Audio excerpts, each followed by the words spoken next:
Astagfirullahaladzim. Astagfirullah.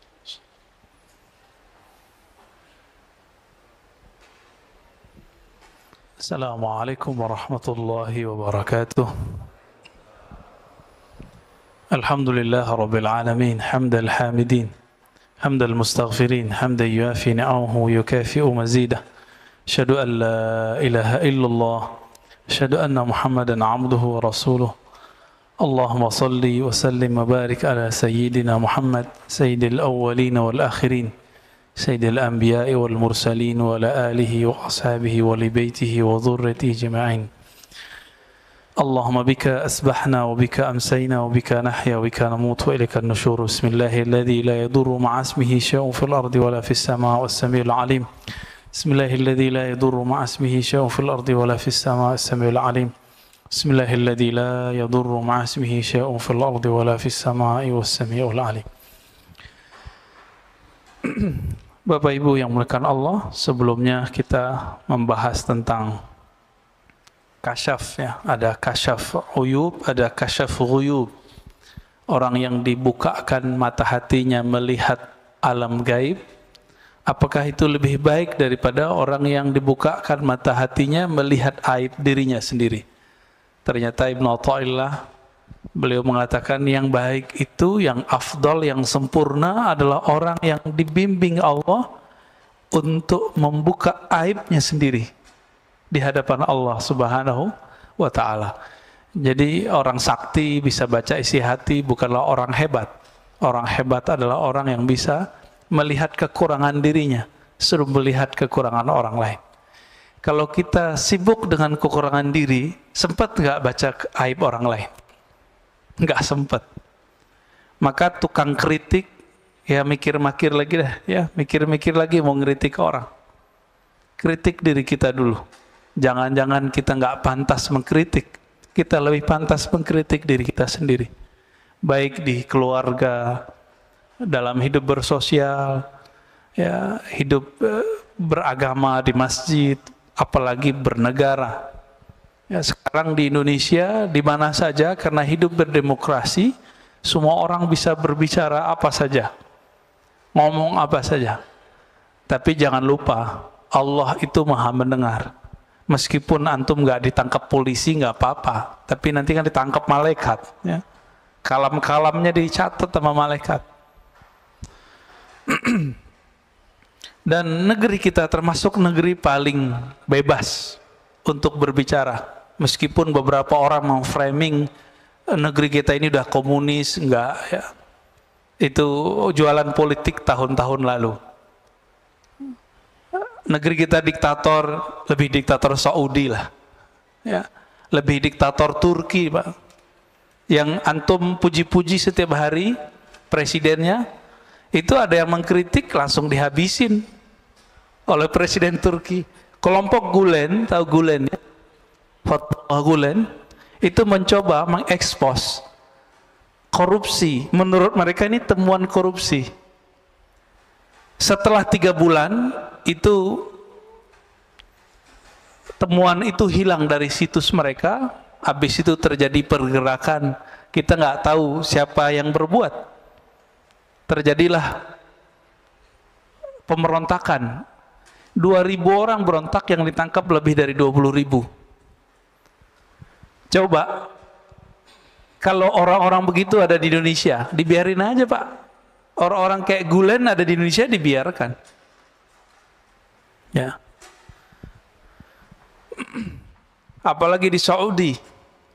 Di Saudi boro-boro Pak, orang buat pengajian ngaji hikam begini dilarang. Ngaji hikam kita dilarang, Pak, sekarang. Gak usah ngaji hikam. Buat pengajian selain di tempat yang resmi itu dilarang. Maka bersyukur hidup di negeri kita ini. Jangan ngeluh tuh tiap hari. Dapat berita-berita jelek mulu. Coba baca berita baiknya. Belum lagi kita kan merasakan. Kita kan merasakan setiap hari kita bergerak bebas. Yang penting jangan menghujat simbol-simbol kenegaraan aja. Ya. Di Saudi, imam Masjidil Haram ada yang memfatwakan boleh mendengarkan musik, langsung ditangkap, langsung dipecat, Pak. Langsung dipecat dari imam Masjidil Haram. Di sini paling cuma dibuli-buli aja, ya. Jadi meskipun negeri kita nggak bagus-bagus amat, tapi ini sudah sangat bagus, ya, untuk kebebasan. Mana ada di dunia, Pak, orang bertarung presiden, calon presiden, sekarang jadi menterinya.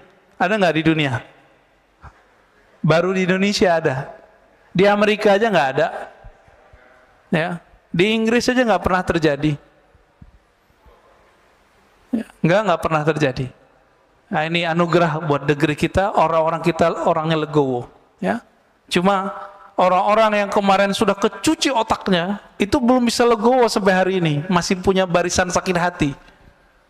Saya berharap coba deh, ya, dibenerin kolbunya. Jangan dengerin berita yang jelek terus, ya. Dan salah satu hal yang kita syukur tapi juga nggak pantas kita bersyukur. Kita bersyukur tenang, ya, nggak ada terjadi seperti yang terjadi pada saudara kita Palestina. Tapi nggak pantas kita bersyukur di saat saudara kita sedang susah. Maka jika ada kelebihan, berbagilah untuk mereka, ya. Namun berbaginya jangan serampangan. Berbagilah dengan cara yang taqi, cara yang hati-hati. Bagaimana, ya, kalau kita donasi pada kelompok yang amanah dan kompeten. Jangan asal donasi. Nanti kejadian seperti beberapa tahun lalu, dikirimnya ke teroris. Ya, kita tahunya di Palestina itu yang berperang Hamas sama Israel. Enggak begitu ceritanya. Ya, ceritanya banyak yang enggak diungkap. Ya, kalau kita ceritain bisa panjang, Pak. Cuma kita sudah terframing Hamas, Zionis, gitu kan? Tapi kalau Bapak bisa melihat berita-berita berbahasa Arab, berbahasa Inggris, bahasa Perancis, itu nanti kelihatan bahwa ada kelompok Yahudi disebut bahasa Arabnya Al-Yahud Al-Usuli. Kalau bahasa kita mungkin Yahudi Ortodok, Yahudi Kolot, atau Yahudi yang syar'i versi mereka. Itu demo hampir setiap hari, Pak, kemarin. Mendemo Zionis. Jadi Yahudi ini beda dengan Israel, Zionis. Jadi Zionism bahasa Arabnya Sahyuniyah. Itu Zionis. Itu beda apa dengan Yahudi secara umum. Itu sebabnya Rasulullah tidak mempermasalahkan dirinya menikah dengan seorang perempuan anak pemimpin Yahudi. Karena Yahudi itu sendiri tidak ada masalah. Yang masalah itu kalau sudah ada alif lamnya ini. Zionis, Yahudi yang berideologi Zionis. Mereka lah penjajah di dunia. Tapi karena mereka sekarang punya media, punya kekuatan ekonomi, punya senjata-senjata yang canggih, ya mereka yang nguasain, Pak. Tapi Yahudi yang ortodok ini mirip kayak teman-teman kita Salafi, Pak, jenggotnya. Jenggotnya persis sama. Itu mereka kalau bermuamalah dengan perempuan sama seperti Salafi. Jadi kalau ada perempuan deh datang ke komplek mereka, itu nggak boleh pakaian sembarangan. Dan kalau nanya itu orang-orang Yahudi ortodok ini nggak berani lihat perempuan. Dan perempuan tidak boleh beribadah seperti laki-laki di tempat-tempat ibadah. Persis seperti Salafi. Salafi kan ngelarang perempuan juga ke masjid, ya nggak? Bener nggak? Ya, sebaik-baik tempat sholat perempuan tuh di kamarnya, begitu dalam tradisi Salafi, ajaran Salafi. Sama, jenggotnya sama. Jadi kalau mau memahami surat Toha, kisah Sayyidina Musa ngambil jenggotnya Sayyidina Harun, nah itu lihat, Pak, Yahudi ortodok tuh jenggotnya sepanjang itu. Diambil langsung sama Sayyidina Musa alaihi wassalatu wassalam. Nah, ini sebelum kita masuk ke hikam, kita ingin sekedar mengingatkan saja bahwa Yahudi itu ada 3 macam. Ada Yahudi ortodok yang soleh-soleh ini. Itu mereka meyakini betul tanah yang ada di Palestina itu tanah mereka. Cuma apa kata mereka? Kami menunggu imam akhir zaman. Jadi Yahudi aja nunggu imam akhir zaman, Pak. Nunggu mereka. Sekarang kita nggak punya hak mengusir siapa saja. Begitu kata orang-orang Yahudi. Maka coba lihat demo-demo mereka melarang. Yahudi Ortodoks ini melarang ada TV di rumah. Nggak boleh ada internet kecuali orangnya mungkin sopir Grab gitu ya. Itu baru. Di sini Salafi nonton TV ya. Berarti beda juga Salafi sama Yahudi itu. Nggak boleh nonton, nggak boleh main handphone. Jadi mereka kalau mau baca berita, itu ada di pojok-pojok pertigaan jalan, kayak mading. Di pesantren kan ada mading tuh. Sekolah-sekolah dulu kan ada berita. Jadi orang baca berita aja di situ. Mereka sengaja berhenti di sana baca berita. Ya, boleh disebut juga Yahudi kolot. Ya. Tapi marah juga mereka disebut Yahudi kolot kali ya. Bahasa Arabnya al-Yahud al-Usuli. Yang kedua, Yahudi Sya'bi, Yahudi kebangsaan, nasionalis, watani. Ini mereka yang mencoba untuk mencari titik temu dengan orang-orang Palestina. Mau berdamai. Tapi mereka nggak didengerin juga. Yang sering demo tapi nggak pakai jenggot panjang, nggak pakai kopiah yang topi yang khusus itu. Mereka biasa. Orang-orang nasionalis. Tapi nggak didengar juga oleh kelompok yang ketiga. Yang ketiga itu kelompok Zionis Sahyuniyah. Ya, saya mengkonfirmasi ini lewat berita, lewat orang-orang yang pernah ke sana, dan kita juga pernah ke sana, dan juga guru kita dulu Syekhuna Ali Mustafa Yaqub dulu pernah membahas ini juga. Tadinya saya tawakuf, tidak mau komentar, tapi karena kita pernah ke sana dan pernah ketemu orang-orang yang meneliti 3 bulan di sana dan orang-orang yang berjuang di sana. Saya pernah ketemu juga orang Palestina menikah dengan orang kita. Jadi dia cerita saya baru pindah gitu dan segala macam. Maka kita dapat cerita lah. Cerita yang berbeda dari yang apa yang diberitakan sekarang. Ya.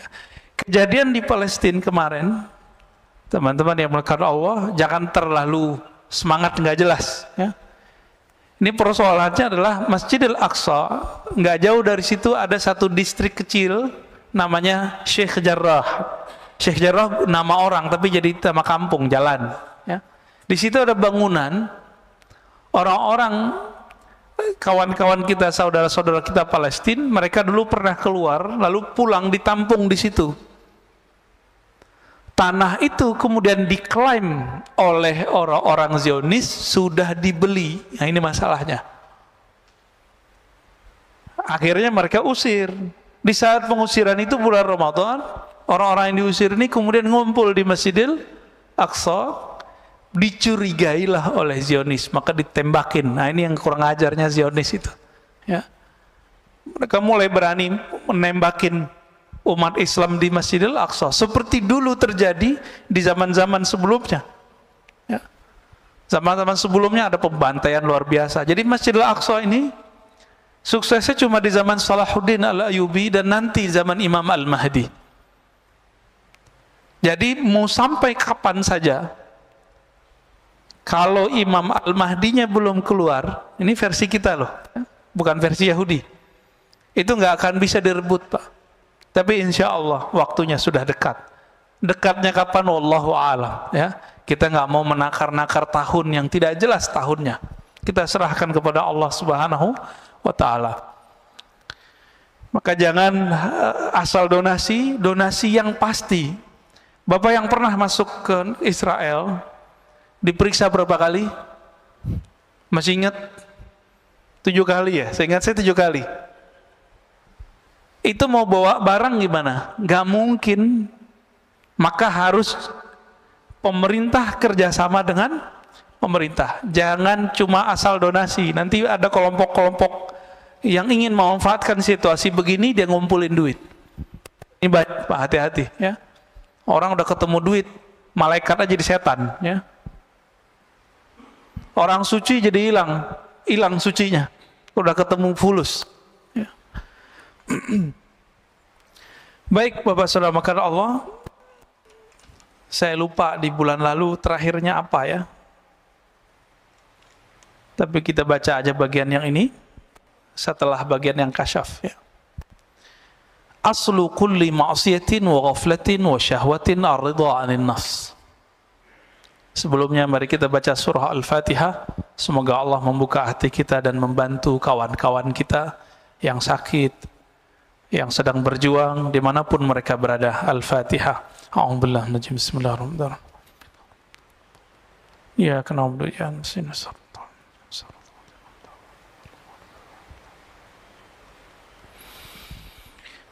Qala Ibnu Athaillah Sakandari qaddasallahu sirrahu aslu kulli ma'siyatin wa ghaflatin wa syahwatin ar-ridha 'anil nafs. Sumber dari semua maksiat, sumber dari semua penyakit hati bernama lalai, sumber dari syahwat itu adalah ar-ridha 'anil nafs. Meridhai, membiarkan kehendak diri. Membiarkan diri kita terpapar oleh syahwat, membiarkan diri kita menikmati tidur lalu tidak tahajud, membiarkan diri kita berdebat, membiarkan diri kita untuk memandang sesuatu yang tidak halal.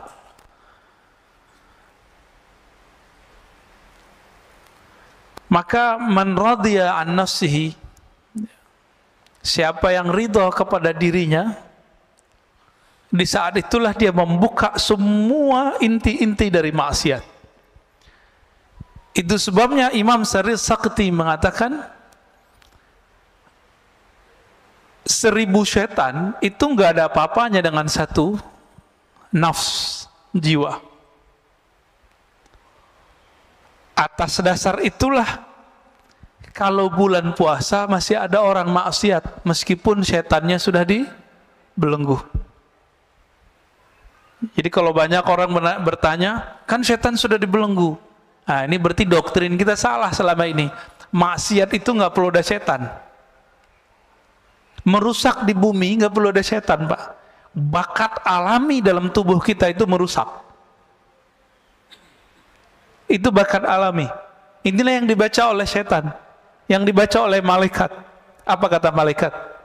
Ya Rob, kenapa engkau menciptakan di bumi makhluk yang merusak dan membunuh? Jadi karakter jiwa kita itu sudah merusak. Dan saya sudah pernah membahas sebelumnya, jiwa ini punya karakter hewan, punya karakter buas. Hewan ternak dan buas.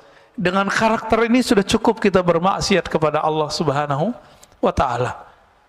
Jadi nggak perlu setan kalau mau maksiat. Bedanya, setan itu menyesatkan. Nah, ini kata kunci. Jadi yang berbahaya dalam hidup kita bukan maksiat, bukan dosa, bukan zan, tapi maksiat yang berisi kepada kesesatan, pemahaman yang sesat, cara pandang yang sesat. Ini yang berbahaya. Kalau dosa, semua kita dosa, dan ini sudah digariskan oleh Allah Subhanahu wa ta'ala, sehingga muncul hadis kullu bani Adam khatta'un. Semua manusia itu pasti khata'. Apa arti khata'? Banyak salah, banyak dosa. Maka seorang manusia itu punya dosa itu biasa, Pak. Yang nggak biasa itu kalau dia sesat, dia menyimpang dari jalan Allah Subhanahu wa ta'ala. Makanya Nabi Muhammad sallallahu alaihi wasallam itu menerima orang-orang yang berdosa. Tapi Nabi Muhammad tidak suka dengan orang-orang yang menyimpang.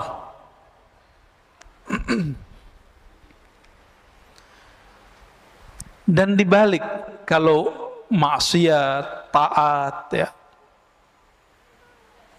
kemudian syahwat itu dimulai dari kita ridha kepada diri. Lalu sebaliknya, pokok dari ketaatan, pokok dari kesadaran dan kehormatan itu adamur ridha minka anha. Kamu tidak membiarkannya, kamu tidak meridhoinya.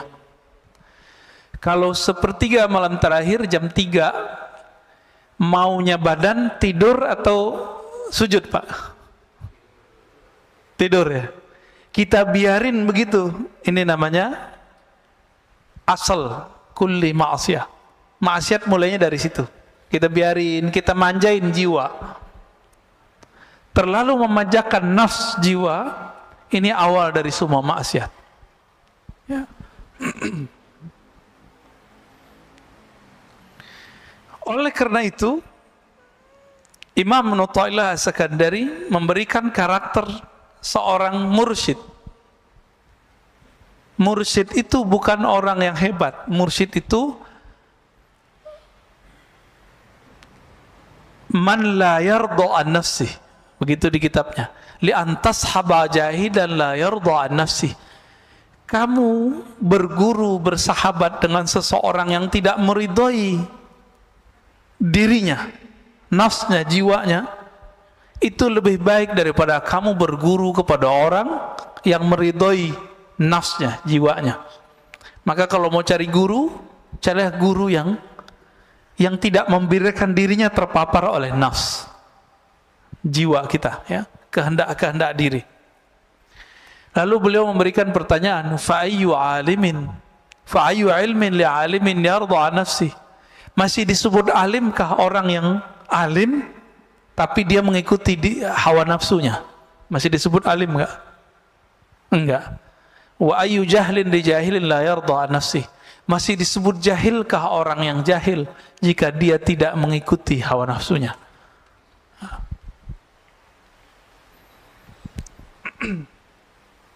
Sekarang kita masuk ke, ada satu istilah di dalam qalbu namanya basirah. Basirah itu, kalau yang kita pakai sekarang namanya basar.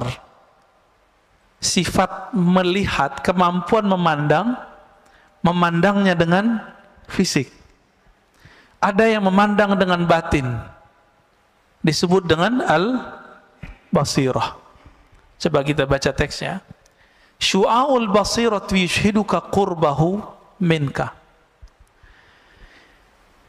Pancaran atau terangnya basirah mata hatimu, yushhiduka qurbahu mink, akan membuat engkau menyaksikan bahwa dia dekat kepadamu.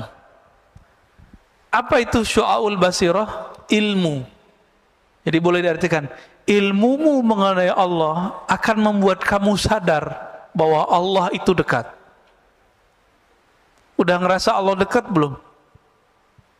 Kalau nggak diingetin nggak ya? Kenapa kita masih suka bertawassul? Karena kita merasa jauh kepada Allah. Kalau kita merasa dekat kepada Allah, itu nggak perlu tawassul, Pak. Jadi apa rahasia tawassul sebenarnya? Karena kita nggak punya kesadaran itu. Jadi ada di Inggris dua kelompok. Jadi kelompok Sufi Asy'ariyah, Sufi terus akidahnya Ahlussunnah Asy'ariyah, didebat oleh kelompok Salafi Wahabi. Pakai ayat wa idza sa'alaka ibadi anni fa inni qarib. Kata si Wahabi nih, Sufi, kalian tolol, kira-kira begitu. Allah akan dekat, ini ayatnya.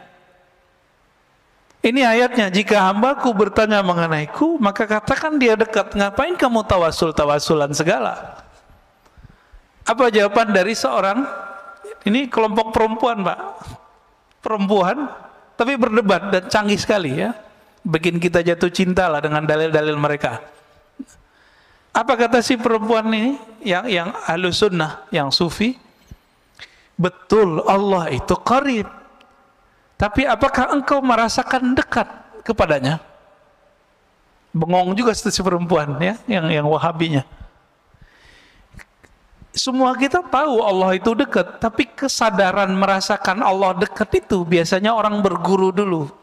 Nah, berguru itu bagian dari tawasul sebenarnya. Maka tawasul yang begini nggak masalah. Tawasul yang tidak boleh itu nyembah yang ditawasulin. Dan saya yakin tidak ada umat Islam yang menyembah kubur ya. Nggak ada. Dulu waktu saya bertanya persoalan ini kepada Syekh Badi Sayyid Al-Laham, itu belum marahnya bukan main. Karena beliau marah, saya kena ainnya, Pak. Sakit 2 bulan. Jadi teringat terus, matanya itu kayak nyala. Apa kata beliau? La ara fid dunya ahadan minal muslimin yasjud li ghairillah illa fil hin, gitu ngomongnya. Saya tidak melihat di muka bumi seorang muslim pernah sujud, pernah meminta kepada selain Allah, kecuali di India ada orang sujud ke kubur. Itu bukan orang muslim murni, udah nyampur-nyampur kali agamanya. Ya. Jadi ini orang-orang Salafi Wahabi ini terlalu suudzon. Imamnya sendiri sekarang namanya Saleh Fauzan. Kita orangnya masih hidup dan kitabnya diajarkan di pesantren-pesantren modern. Ini yang kita singgung sebelumnya. Bulan puasa kan saya nggak bahas Pak, nggak mau polemik. Ini udah selesai puasa kita mau polemik lagi nih. Ya, nggak ada efek sama sekali sama mereka. Mereka malah tambah marah diingetin.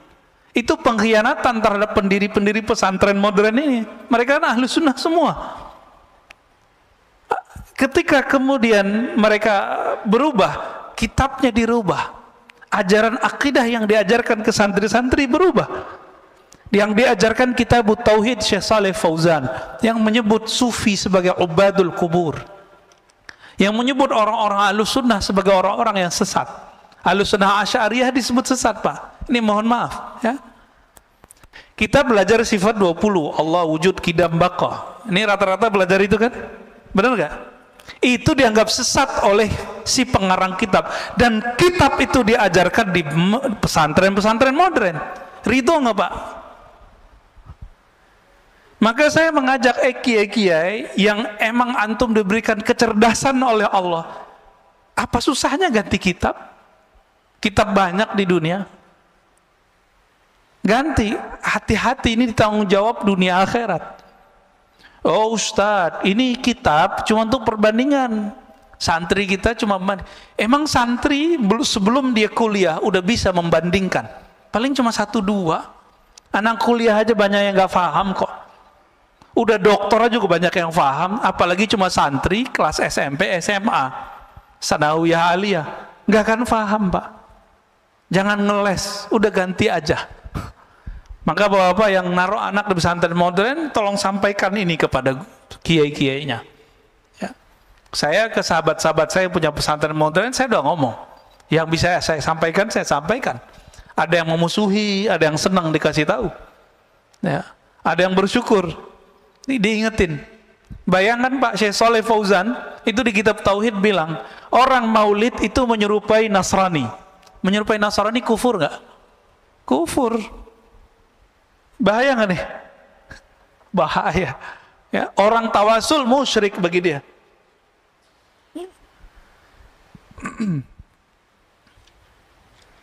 Baik. Wa ainul basirati tushhiduka adamak. Jadi ada pancaran ilmu mata hati. Jadi mata hati kalau sudah dapat ilmu, kita sadar Allah dekat.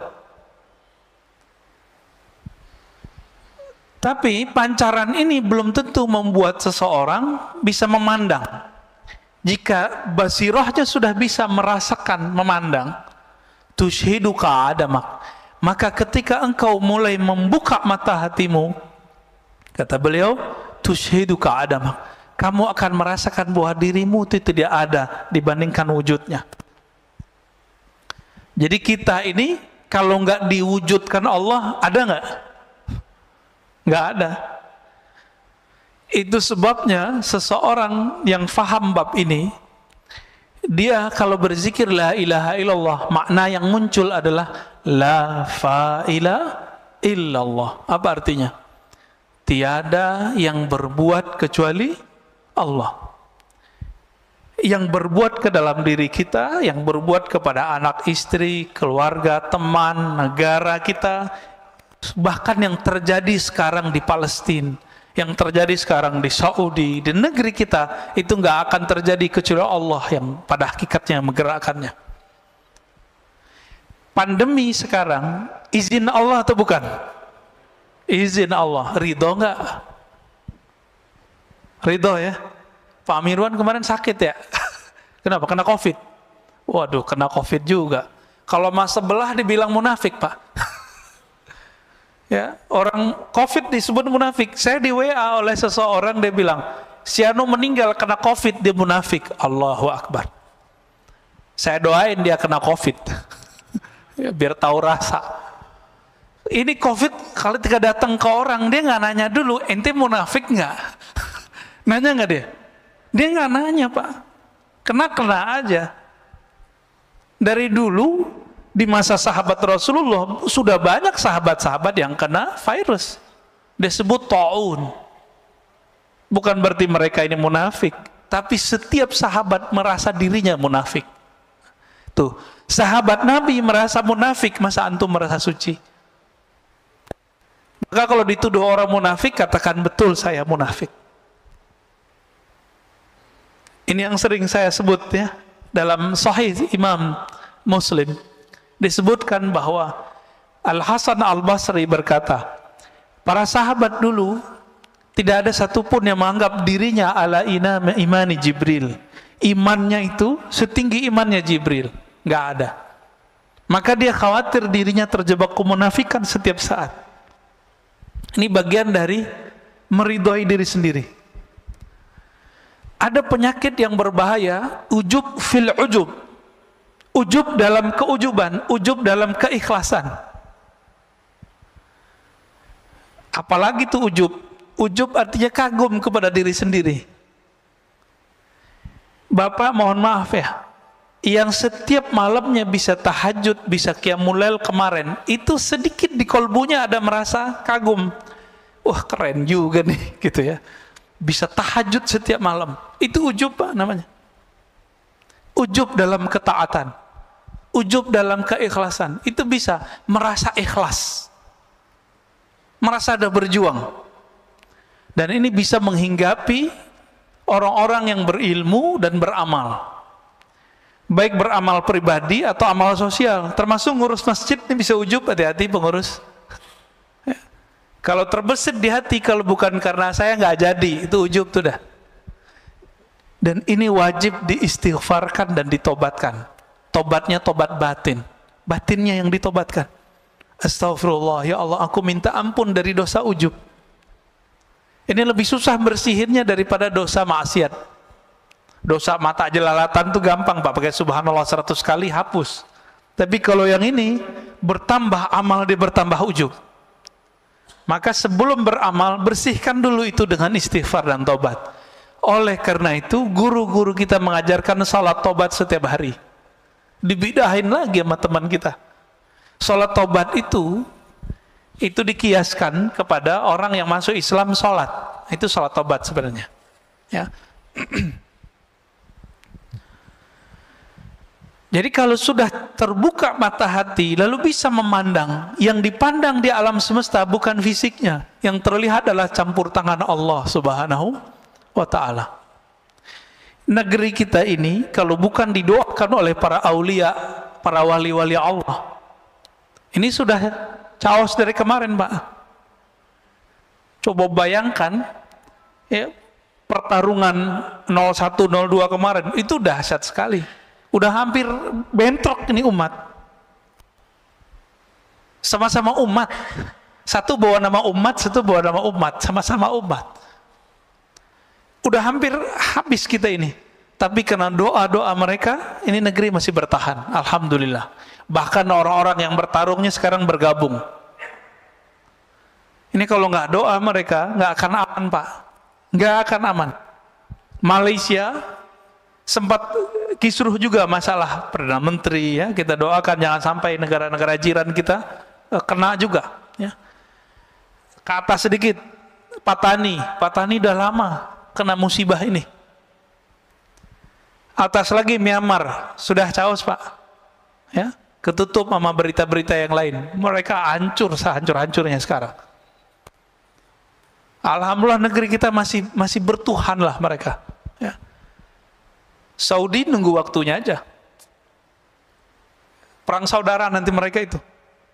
Karena saudara udah ngantem saudaranya. Yang tersisa cuma itu. Yaman sudah hancur, Pak. Benar nggak udah hancur? Ada Houthi di situ, perang sama Saudi. Tiap hari. Paling Abu Dhabi kerja sama Israel, kan repot juga, Pak. Ya. Membingungkan. Qatar yang bantuin teroris waktu di Suriah kan banyak kelompok-kelompok di Qatar, mungkin bukan governmentnya yang bekerja, tapi kelompok-kelompok yang ada di situ.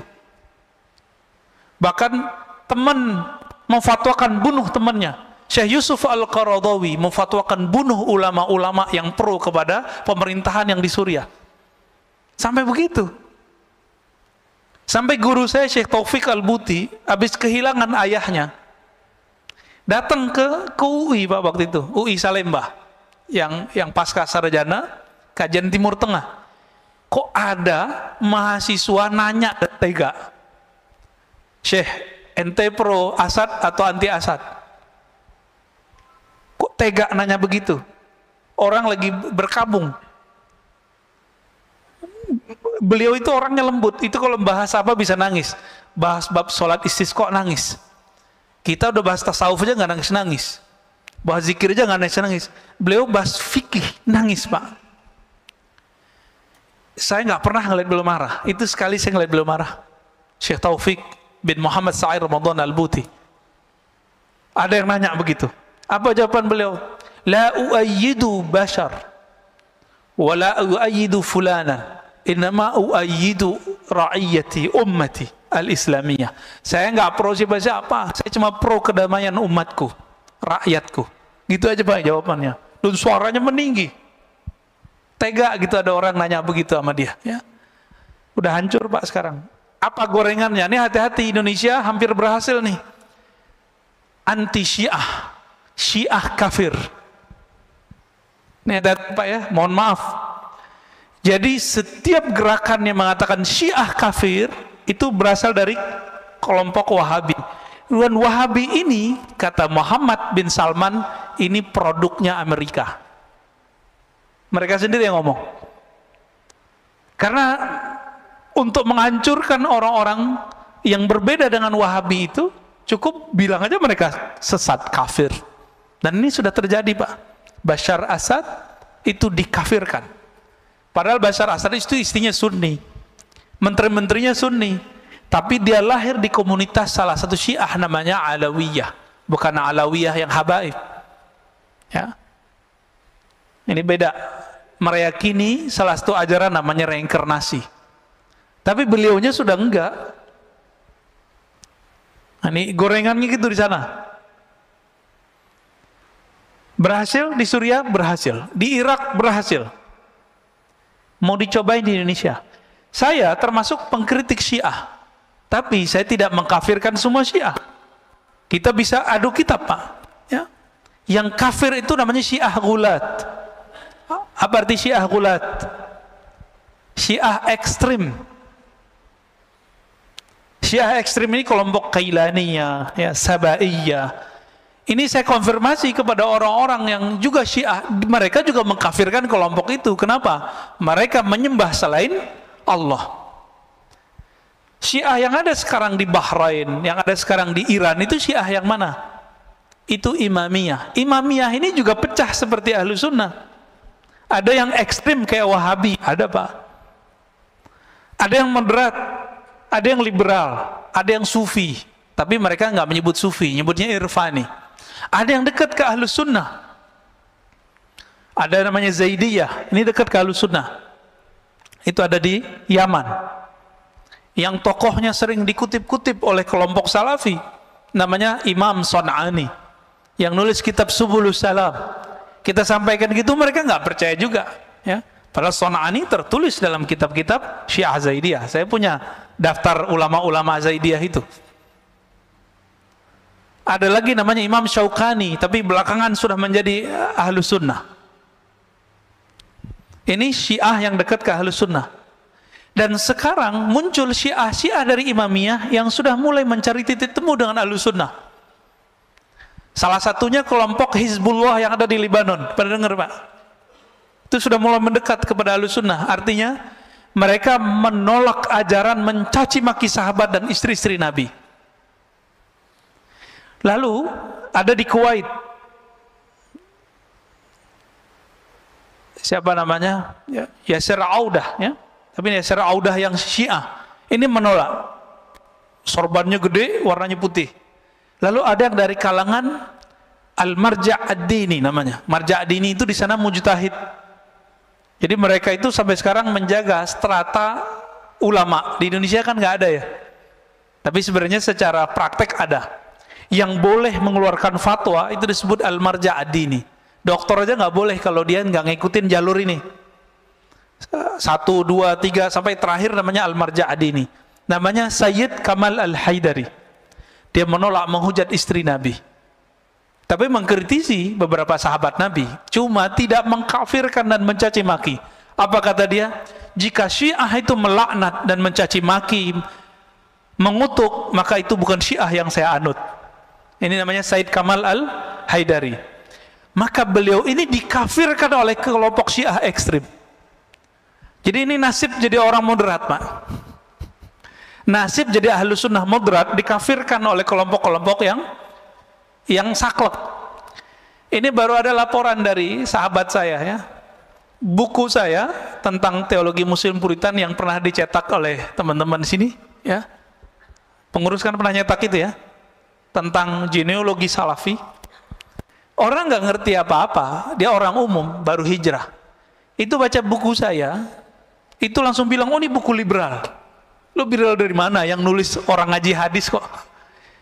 Kajiannya itu kan kajian berdasarkan ilmu hadis juga dan ilmu akidah. Jadi bagi dia yang nggak sama dia disebut liberal.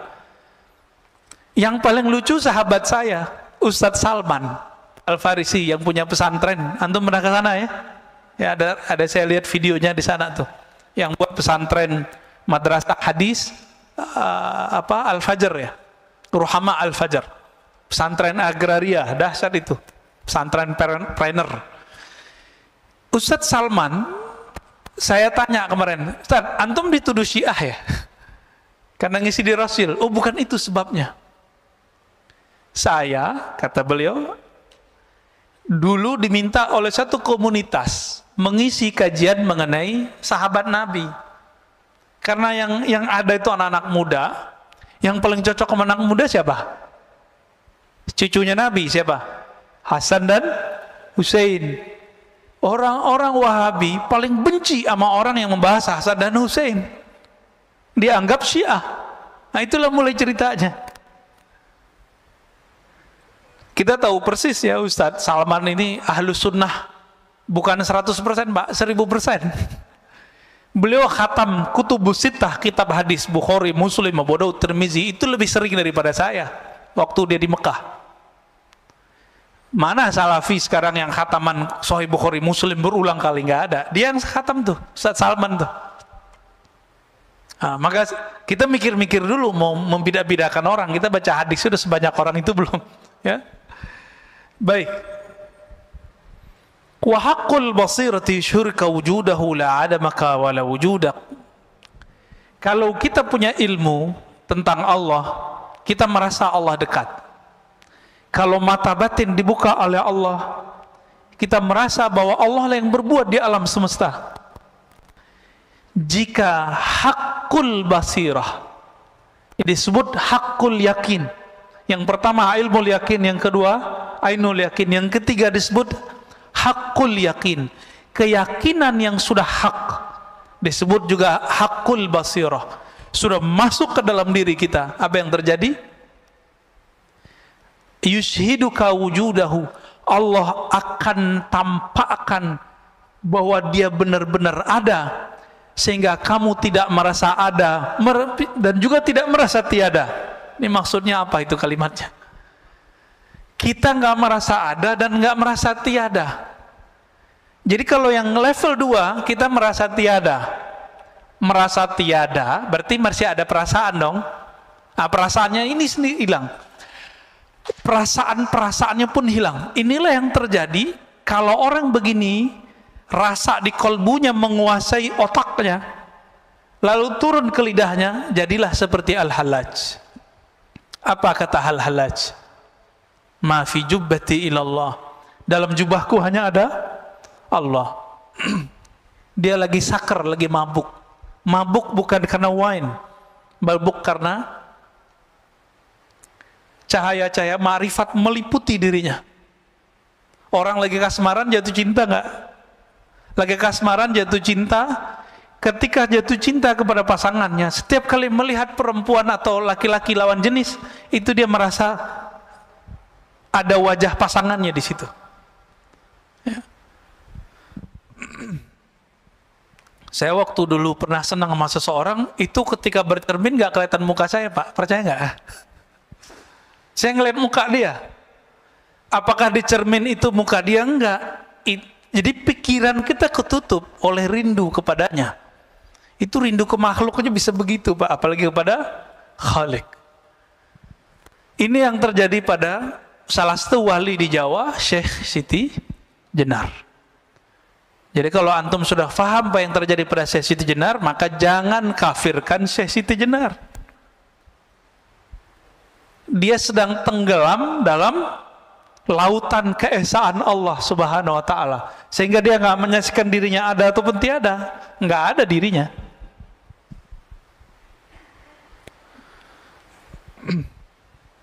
Ini juga yang terjadi pada Imam Abu Yazid. Abu Yazid ini lagi zikir subhanallah, subhanallah, berubah, Pak. Dia nggak memandang lagi yang berbicara ataupun yang dibicarakan. Di saat itu Allah meminjam lidahnya. Subhani, subhani, maha suci aku. Itu bukan Abu Yazid yang maha suci, tapi Allah meminjam lisan Abu Yazid. Namun ada ulama yang ketat, dia menghindari itu terjadi pada dirinya. Itu lebih sempurna, yaitu Al-Qutub Ar-Rabbani Sultanul Aulia Sayyidi Syekh Abdul Qadir Al-Jilani. Itu dia nolak kejadian-kejadian begitu. Jadi dia bisa filter dirinya. Makanya kesempurnaan kewalian beliau lebih tinggi dari semua wali-wali yang ada di dunia selain sahabat-sahabat Rasulullah, ya. Disebutlah beliau Sultanul Aulia, rajanya para wali. Rajanya para wali. Dan itu dikabarkan bahkan beliau masih belum lahir. Udah lahir, masih remaja, dikabarkan oleh gurunya Yusuf Al-Ahmadani. Ya. Itu dikabarkan, ya. Kana Allah wala syai'a ma'ah. Allah itu ada, wala syai'a ma'ah. Tidak ada sesuatu pun bersamanya. Wa huwal an ala ma alaikan. Dia sekarang, dia dulu sama. Dia dulu sendiri atau bersama? Dia dulu di atas aras atau enggak ada aras? Enggak ada aras. Maka dia dulu dan sekarang sama. Oleh karena itu perdebatan mengenai Allah bertempat di aras, Allah di arah tinggi, arah atas, itu enggak ada manfaatnya sebenarnya. Sebenarnya loh, ya. Cuma karena orang awam sudah terjebak mengatakan Allah di atas, maka muncullah pembahasan, benarkah Allah bertempat? Kalau faham nih ini hadis, ini kan hadis Sahih Bukhari, kana Allah wala syai'a ma'ah. Ini pertanyaan disampaikan oleh Abu Musa Al-Asy'ari dan teman-temannya orang-orang Yaman. Abu Musa Al-Asy'ari, sahabat Rasulullah dari Yaman, yang Nabi mengatakan al-iman Yaman, Yamaniyah, al-hikmah Yamaniyah. Iman itu dari Yaman, hikmah dari Yaman. Maka Islam Indonesia berutang kepada orang Yaman, karena yang banyak mengislamkan kita adalah hadarin, orang-orang Hadramaut dari Yaman, ya. Ya, jazahumullah khairan katsira. Semoga Allah membalasi mereka dengan kebaikan. Di Jakarta ada yang tidak mau terkenal di masa hidupnya, sezaman dengan jidnya Habib Jindan, jidnya yang paling atas itu, Habib Jindan. Jindan yang senior, Pak. Itu punya teman namanya Al-Habib Ali Al-Yamani. Orang taunya cuma Syekh Ali Al-Yamani, nggak mau terkenal. Dekat dengan Habib Hussein, luar Batang. Saya sampai sekarang belum pernah, Pak, ziarah ke luar Batang itu, ya. Itu ada Syekh Ali Al-Yamani datang dari Yaman ke sini bawa Thariqat Qadiriyah dan Thariqat Alawiyah. Ya, nggak dikenal orang, tapi Habib Jindan dikenal sama beliau. Itu kalau nggak habaib bisa dicek, Pak, ceritanya. Siapa nama syekhnya? Syekh Ali Al-Yamani. Nanti cari, ya. Namanya Syekh Ali Al-Yamani, yang suka ziarah-ziarah ke sana. Syekh Ali Al-Yamani Penjaringan. Ini kelompok habaib juga, ya, keturunan dari Yaman juga. Dulu orang Yaman, Abu Musa Al-Asy'ari dan keluarga klannya datang kepada Nabi ngaji. Apa pertanyaannya? Kaifa kana Rabbuna? Wahai Rasulullah, Allah dulu gimana sih? Gitu. Sebelum alam ini tercipta, Allah dulu gimana? Apa jawaban Nabi? Kanallah, dipakai hadis ini. Kanallah wala syai'a ma'ah. Allah ada dulu di masa yang qadim. Allah ada dan tidak ada arasy, tidak ada langit, tidak ada bumi, tidak ada malaikat, tidak ada Ahmad, tidak ada Muhammad, hanya Allahu Ahad. Itu dia. Itulah makna kul huwallahu ahad. Rahasia kul huwallah di situ, Al-Ikhlas. Allah senang disebut sendiri. Allah senang disebut esa. Kita kalau punya jasa kan nggak pengen disebut jasa orang lain bersama jasa kita. Yang boleh begitu cuma Allah, yang boleh narsis itu cuma Allah. Jadi yang maha narsis itu cuma Allah. Yang maha ego cuma Allah. Kita nggak boleh ego, kita nggak boleh narsis. Kalau Allah dulu dan Allah sekarang sama, perlu nggak debat Allah bertempat? Sebenarnya nih, nggak perlu ya. Perlu nggak mengatakan Allah di langit? Lalu bagaimana dengan hadis seorang budak perempuan yang mengatakan Allah di langit? Imam Ibnu Hajar mengatakan perempuan ini kecerdasannya tidak sempurna. Saya ngomong begini Pak dituduh Syiah. Cuma karena mengatakan fakta itu. Yang ngomong bukan saya kok, yang ngomong Imam Ibnu Hajar. Apakah Ibnu Hajar seorang Syiah? Kan enggak, Imam Ahlus Sunnah. Kalau Ibnu Hajar itu Syiah, maka semua kita Syiah. Ibnu Hajar ini yang mensyarah, yang menjelaskan Sahih Bukhari dan paling bagus. Kalau penjelas Sahih Bukhari ini dituduh Syiah, kira-kira kita gimana Pak? Oh, kita lebih sesat dari beliau lah. Ya. Dan orang-orang yang berzikir dengan zikir-zikir setan, wujudku wujud Allah, zatku zat Allah, sifatku sifat Allah, ini orang kurang ajar kepada Allah. Ya. Yang benar wujudku tidak ada, yang ada cuma wujud Allah pada hakikatnya. Ini orang berzikir, zikirnya apa? Wujudku wujud Allah. Kasus ini dulu terjadi di Aceh, kampung Pak Mirwan ini. Terjadi kasus kelompok namanya kelompok Wujudiyah. Dulu imamnya namanya Hamzah Al-Fansuri. Itu dari keturunan juga sebenarnya, thariqatnya Qadiriyah. Beliau ini punya murid pengikut namanya Syamsuddin As-Samatrani. Mereka itu emang pengamal zikir dan sampai mengalami ekstase dan mengatakan wujud kami tidak ada, yang hanya ada wujud Allah. Lalu di masa Syekh Nuruddin Ar-Raniri, itu campuran, dia ibunya Melayu, ayahnya India, Randir atau Ranir, keturunan Arab juga. Beliau ini dari Gujarat datang ke Aceh dan nulis dalam berbahasa Arab Melayu, bahasa Jawi, bahasa Aceh. Nulis tentang sultan, tentang akidah. Saya membaca salah satu kitabnya, Kashful Ma'lum. Masya Allah, luar biasa. Beliau mengkritisi apa yang terjadi pada zaman Hamzah Fansuri. Karena menurut beliau, orang ngomong wujudku wujud Allah, ini dia belum nyampe kepada masa ekstase seperti Al-Hallaj dan yang lain-lain, Abu Yazid. Maka mengatakan itu haram. Jadi Bapak Saudara makan Allah, kapan seseorang boleh mengatakan wujudku tidak ada, yang ada wujud Allah? Dia kalau sudah sampai di hakul yakin. Tapi kalau kayak kita ini, kita kan baru sampai di hakul ilmu yakin, teori bertuhan. Ilmunya dalil, mana dalilnya? Orang seperti ini haram mengatakan tiada ada wujud kecuali wujud Allah. Sisa ajaran ini dipakai oleh Kartosuwiryo.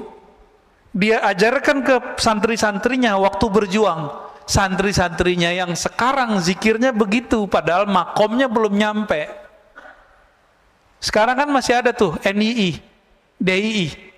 Mereka punya khalifah sendiri Pak, punya amir sendiri, punya menteri sendiri. Sekarang cuma sebatas tradisi, struktur masyarakat. Saya dengar salah satu murid yang ngomong, la ilaha illallah tu la wujuda illallah, la mawjuda illallah, tiada yang wujud kecuali Allah. Ini kan gawat. Itu nggak boleh dilafazkan kecuali sudah nyampe. Ya, jadi kalau sudah merasakan bahwa kita ini ada Karena diadakan Allah, berarti baru ilmu yang pertama. Belum boleh ngomong wujud saya, wujud Allah.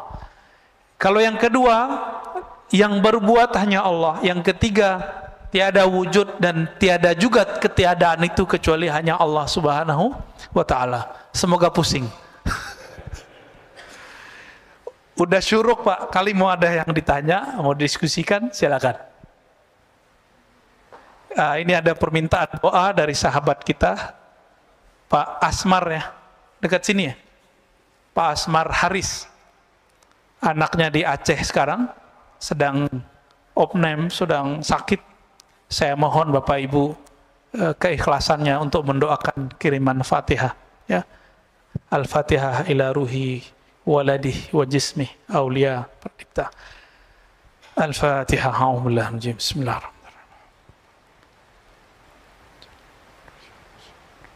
Siratal ladzina an'amta 'alaihim Fatihah wasir Fatihah. Amin. Sallallahu. Ya, silakan. Terima kasih. Assalamualaikum warahmatullahi wabarakatuh. Assalamualaikum.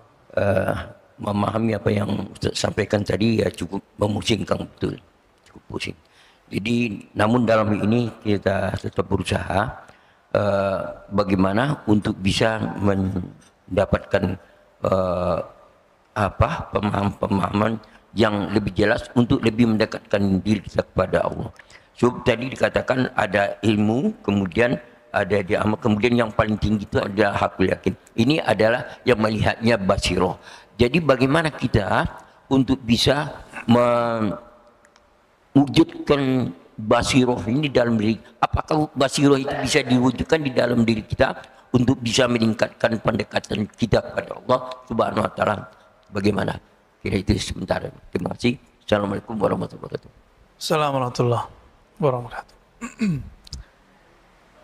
Caranya dengan riyadhah dan mujahadah, Pak. Apa arti riyadhah? Mengulang-ulang zikir yang diberikan guru, lalu mujahadah bersungguh-sungguh, dan yang ketiga ma'rifah, berma'rifat, berilmu.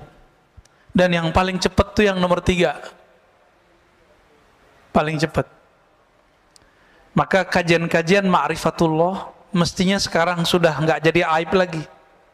Sudah nggak malu-malu lagi orang ngaji ma'rifatullah. Kajian kitab ini, kitab Al-Hikam adalah salah satu mengarah ke sana. Mengarah ke ilmu ma'rifatullah, mengenal Allah Subhanahu wa ta'ala. Ya, dia bicarakan Allah aja. Bicarakan Allah, hubungan kita dengan Allah, masalah kita dengan Allah. Itu Pak. Nanti muncul sendiri itu. Tapi karena ngajinya cuma sekali sebulan, susah Pak. Saya nggak minta jadwal lagi Pak ya, udah nggak ada jadwal lagi, udah cukup udah 2 kali ya. Udah ada risalah Kusyairiyah, udah ada hikam, itu udah cukup ya. Bahkan kalau perlu sekali juga nggak apa-apa ya. Kalau saya ngaji 2 kali seminggu, ngaji ma'rifatullah. Belum lagi kita buat kajian sendiri di Ribat, itu bisa 3 kali, bisa 4 kali Pak. Ma'rifatullah itu melahirkan rindu kepada Allah Subhanahu wa ta'ala. Kalau ada rindu, masa sekali seminggu doang, sekali sebulan doang? Nggak mungkin. Bisa maunya tiap hari kita ngomongin Allah. Itulah yang terjadi nanti pada ahli surga. Ketika mereka sudah bosan dengan nikmat seksual, udah bosan dengan nikmat makan dan minum, nikmat main-main, ngegame, di sono kita terbang langsung Pak. Semua yang ada di game-gamenya antum tuh ya, itu nanti ada semua tuh Indra. Ada semua nanti di sono. Yang dibayangkan orang bisa pindah-pindah planet, nanti di sono bisa semua. Nanti orang bosan. Ada kejenuhan yang nggak tahan. Makanya Allah muliakan ahlul firdaus. Orang firdaus ini karena mereka menjaga ma'rifatullahnya pagi dan sore. Dia zikir pagi, zikir sore, subuh, maghrib. Itu dia tunggu dan dia merindukan. Setiap kali kita merindukan Allah, sebanyak itulah nanti kita merindukannya dan diberikan ru'yatullah nanti di surga. Jadi siapa yang Allah perlihatkan dirinya nanti di surga? Itu orang-orang yang setiap mau subuh dia rindu ke masjid, mau ketemu Allah di masjid. Allah bukan di masjid. Ini cuma media aja. Mau maghrib dia datang. Maka Ibnu Umar mengatakan, kami sahabat Rasulullah nggak ada tuh datang ke masjid udah azan, nggak ada. Kami datang dan rindu kepada Allah, rindu kepada Rasulullah. Kami berduyun-duyun masuk masjid, macet tuh Pak. Kalau zaman sekarang udah macet duluan tuh.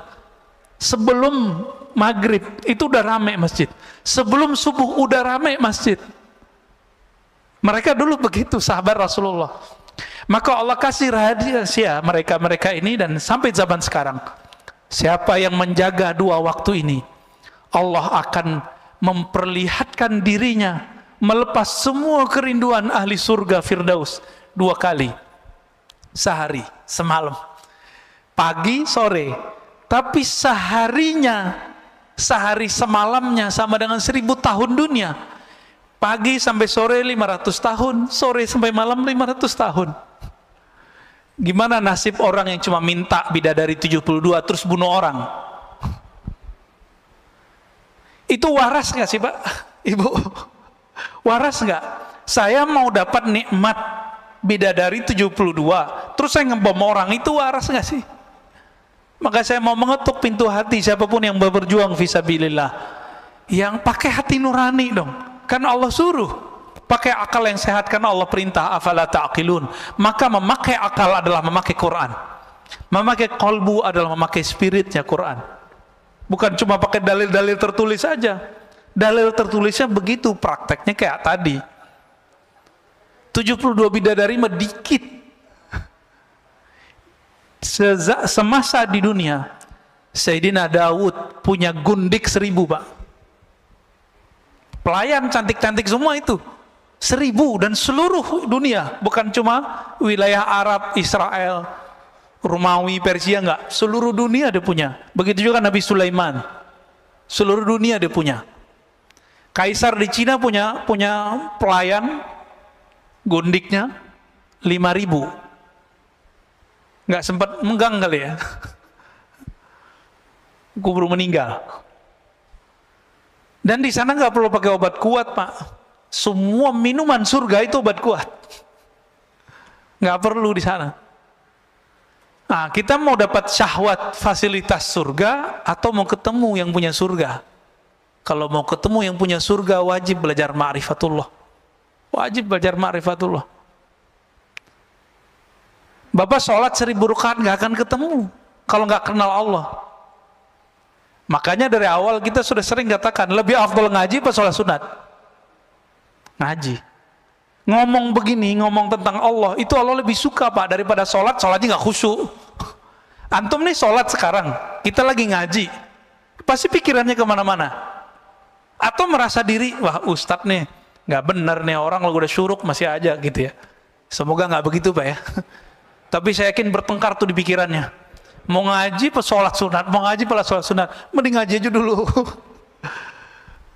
Tapi Bapak yang mungkin mau buru-buru silakan. Mungkin mau kerja. Sabtu mau kerja apa Pak? Dikerjain kali ya.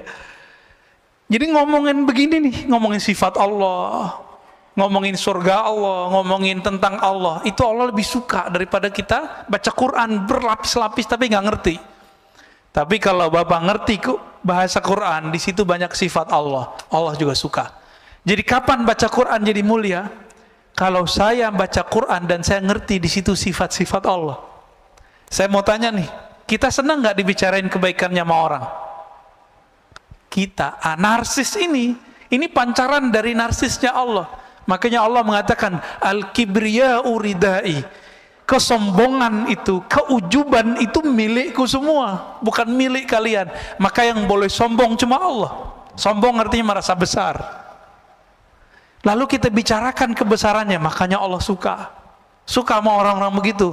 Daripada sujud pikirannya kemana-mana.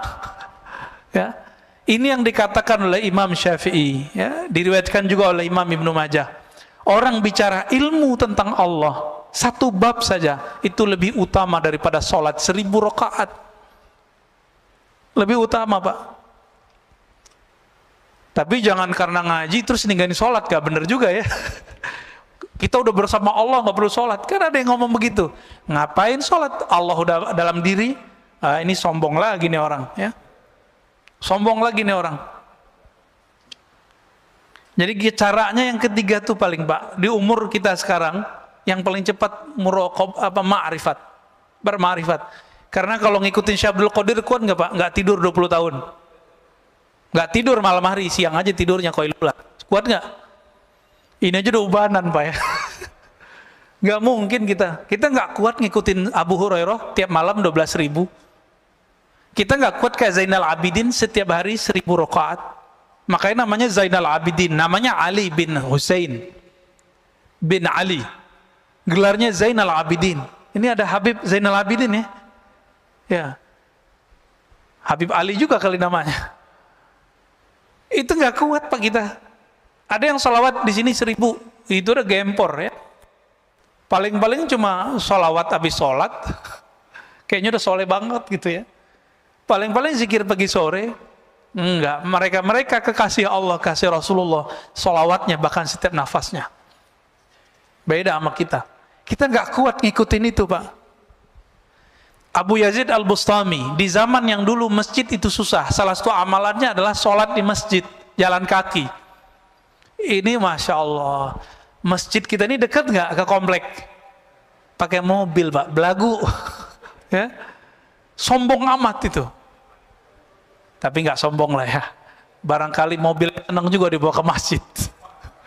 Modus, ngeles ya. Abu Yazid amalannya apa Pak? 1.000 masjid di zamannya dia kunjungi jalan kaki. Ingat-ingat di masa kecil dulu, Bapak punya masjid di kampung, itu cuma satu kecamatan, satu masjid. Saya masih ingat masa kecil saya begitu. Bapak saya cerita tuh, masjid kita cuma sholat di masjid ini. Satu kecamatan Pak sholat di situ. Jalan kaki. Bayangkan ini 1.000 masjid. Abu Yazid Al-Bustami. Beliau jadi wali, hampir gagal jadi wali karena ngeludah dari masjid. Ngeludah di masjid Pak. Gak berani Abu Yazid itu selonjoran kakinya. Ini lagi Jumatan, kakinya selonjoran. Ya. Nggak punya adab. Ya. Tapi kalau ada orang kiri kanan kita begitu, kita nggak punya hak marah Pak. Gurunya yang boleh marah. Ya, kecuali kita mau nasihatin. Lagi pengajian, ini banyak Pak yang pengajian-pengajian sama saya, yang alirannya beda sama kita. Itu kalau nanya kakinya dinaikin satu, terus satunya, oh Ustaz, nah gitu kayak nanyanya gitu. Ngetes, awalnya ngetes, habis ngetes baru bersila baik-baik. Ya. Karena yang dia tes ternyata singa, dicabik-cabik ya. Dia ngetes dalil, kita habisin dalilnya. Itu terjadi.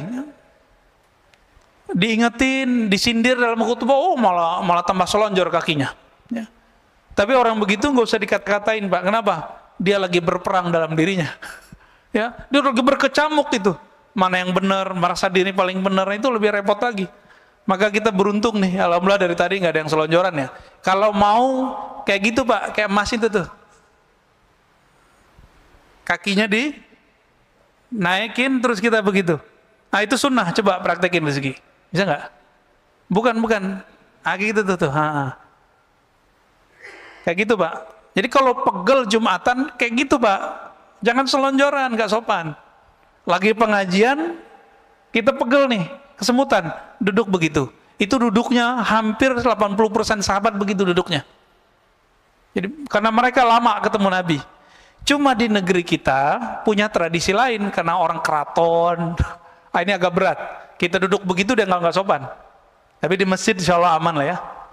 Ya silakan kalau mau duduk begitu. Taib. Udah 6:10. Mau lanjut? Cukup. Saya rasa cukup. Bapak saudara Allah. Semoga kita dibimbing oleh Allah, diangkat derajatnya dari ilmu yakin kepada ainul yakin dan naik kepada hakul yakin, hakul basirah, yaitu bermakrifat mengenal Allah Subhanahu wa taala. Amin ya rabbal alamin. Allahumma nas'aluka ridhak. Ya Allah, dengan berkah salawat kepada nabimu dan Al-Qur'an yang kau turunkan kepada nabimu, faftah qulubana, maka bukakan mata hati kami. Allahumma rzuqna ridhak. Ya Allah, berikan kami ridhamu.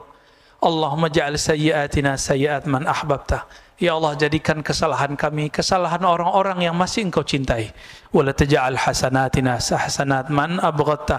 Ya Allah, jangan jadikan amal soleh kami amal soleh yang bersumber dari orang yang Engkau murkai. Allahumma rabbana atina fid dunya hasanah wa fil akhirati hasanah wa qina adzabannar. Ya Allah, berikan kami kebahagiaan memandangmu di dunia dan di akhirat, memandangmu di dunia dengan mata batin, memandangmu di akhirat dengan mata zahir dan batin. Amin ya rabbal alamin. Wa sallallahu ala nabiyyina Muhammad walhamdulillahi rabbil alamin. Assalamualaikum warahmatullahi wabarakatuh.